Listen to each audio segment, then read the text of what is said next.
Në ditët e fundit të marsit, 6 avion amerikan B-2 u vendosën në Diego Garcia, një ishull në Oqeanin Indian.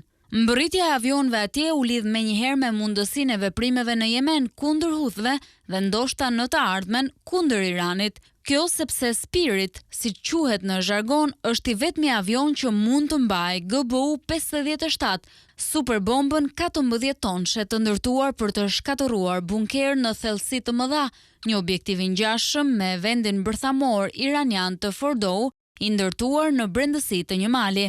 Pajisja u zhvillua në gjysmën e parë të viteve 2000 me qëllim përdorimin kundër vendeve armiqësore, nga Korea e Veriut deri te Republika Islamike, dhe më pas u përmirësua për të rritur fuqinë shkatërruese përmes inovacioneve që nuk janë zbuluar kurrë plotësisht për arsye sigurie.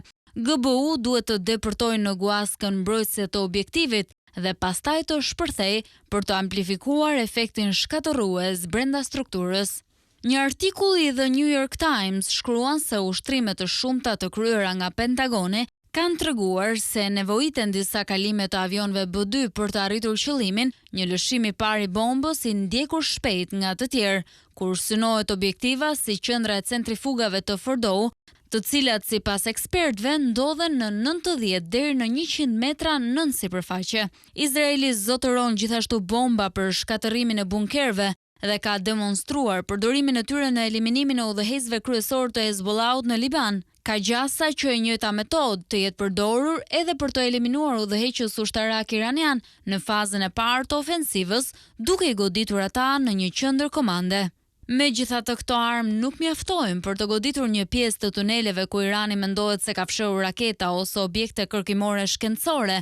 Kjo është arsyeja pse kërkohet mbështetja e Shteteve të Bashkuara të Amerikës dhe përdorimi i GBU-57 për të synuar efektivisht malin Fordow.